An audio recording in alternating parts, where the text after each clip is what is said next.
So we've been working with quadrilaterals. Remember, quadrilaterals are our four-sided figures.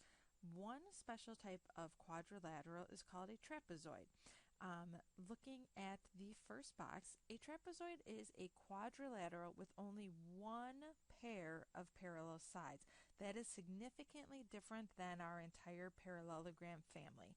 Now, the one pair of parallel sides is called the bases, and then the other two sides that are in our trapezoid are called the legs. So let's go ahead and take a look at some of our pictures that we have. Now, the key thing is to figure out who are the sides that are parallel.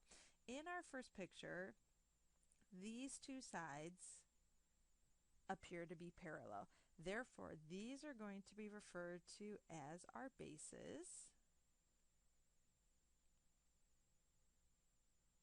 And then by process of elimination, the other two sides are called our legs.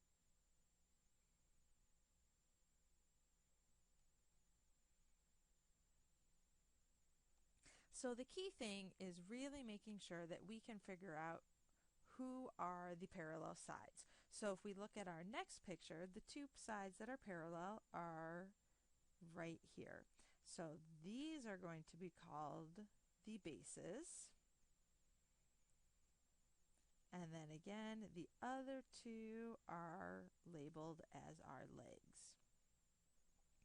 So, third and final picture regarding this, the two sides that are parallel are right here. So we are going to refer to those as the bases, and then the other two sides are the legs. Now remember, in our parallelograms, opposite sides were parallel. We had two pairs of parallel sides. Trapezoid, we only have that one pair, so that's why we always want to make sure we can find that first. Now, with a trapezoid, we have one specialty trapezoid, and it is referred to as an isosceles trapezoid. Now, the good news is that we have already talked about the vocabulary word isosceles.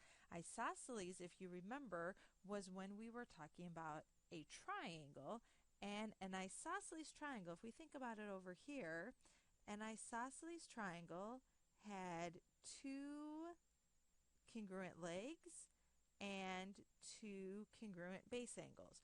Well, an isosceles trapezoid is just a special type of trapezoid where we still have two congruent legs and we have two congruent base angles. So again, let's go ahead and label that since these are the parallel sides, these are our bases.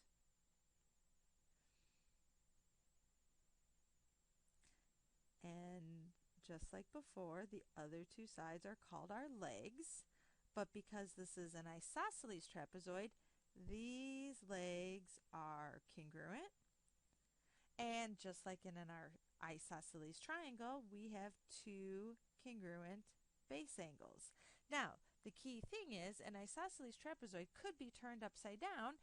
We would have another base, so these two base angles are also going to be congruent. So both pairs of base angles are congruent, and we also, because of the parallel lines, have that our consecutive angles are supplementary. Last vocabulary word regarding our trapezoids, we have what is called a median. If you remember, back when we were talking about mean, median, and mode, we normally refer to our median as the middle. Same type of thing when you have a trapezoid, okay? A median officially is the segment that connects the midpoints of the legs of a trapezoid. So if you notice, again, we have one pair of parallel lines in our trapezoid. Those are our bases.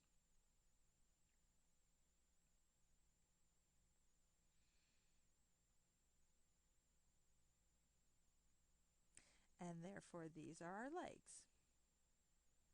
And based on these congruent marks, right here is the midpoint of that leg, And right here is the midpoint of that leg. So what we have is that new segment is referred to as our median. It is the segment that connects the midpoints of the legs of the trapezoid. Now, what we're going to be doing is we're going to be doing some calculations, being able to find the value of the median. So, to find the value of the median, what we're going to do is we're going to add the two bases together and divide by 2. Because again, since the median is in the middle, we're going to add and divide by 2. So, let's go ahead and put all of this vocabulary into our first example problem. So, problem number 1. Who are the legs in this picture? Who are the bases in this picture? Again, if you can pinpoint where your parallel lines are, then you know that you have your bases. So we have segment AW and we have segment HK. Those are our bases. Therefore, the other two are the legs. So segment HA and segment WK. Now, notice we have these congruent marks, so we officially have an isosceles trapezoid in this picture. Again, an isosceles trapezoid has congruent base angles. So this angle H is going to be congruent to angle K. In addition, angle A is going to be congruent to angle W. We have congruent base angles. So now that's going to help us start to piece together some of these numerical values that we are in charge of finding. Obviously, since segment HA is a value of 12, we know that segment WK is going to be a value of 12 because they are congruent. And again, since angle H is a value of 60, we know that angle K is going to be a value of 60. Now, in order to find angle A and angle W, we're going to have to use the rule that consecutive angles are supplementary.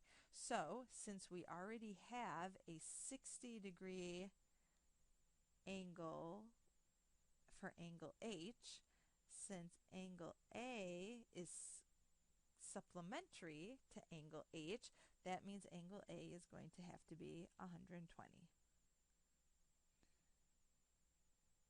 Consecutive angles are supplementary. Now, since angle A and angle W are congruent, we know that angle W is also going to be 120.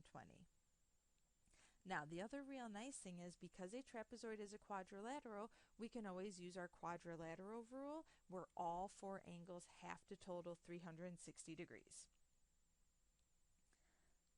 So let's go ahead and take a look at problem number 2. Looks like we are in charge of finding segment RU. Again, because we have those congruent marks, R is a midpoint, U is a midpoint, so officially we are dealing with our median. So on the front of this page, we said that to find the median, we have to add the bases and then divide by 2. So we're going to say 7 and 15 and divide by 2. 7 plus 15 is 22. 22 divided by 2 is 11. So the median is 11. It's perfectly in the middle between 7 and 15. Continuing with our vocabulary, again, just making sure we practice who are the legs, who are the base angles. We have parallel lines right there. So again, our parallel lines are where we have our bases. So if those are our bases, then we know that the other two have to be our legs. So our legs would be segment BR, and we have segment EA. Now, our base angles. We have angle B congruent to angle E. So we'll kind of partner those together. Angle B and angle E are a set of base angles. We also have angle R with angle A as another base angle partnership. So again, just really making sure that we understand the vocabulary of our trapezoids. Let's see. Last problem of the day. It looks like we are in charge of finding angle S, and we are in charge of finding the median. Again, we know we are finding the median because that's a midpoint and that's a midpoint. So by definition, this is our median. Again, the median is perfectly in the middle. So we have 60 and 20 are our bases. So we're going to add 60 and 20 and divide by 2. 60 plus 20 is 80. 80 divided by 2 is 40. So our median is 40. Now we are in charge of finding angle S. So with this picture, we have that this is an isosceles trapezoid, because if you look at segment CU and if you look at segment SB, they have congruent tick marks. So since we have an isosceles trapezoid, we have base angles are congruent. So this angle and this angle are congruent. So that means that's 130. But again, because we are in charge of finding angle S, since angle S is up here, we're going to have to use our rule that consecutive angles are supplementary. So since angle B is 130, that means angle S is going to have to be 50.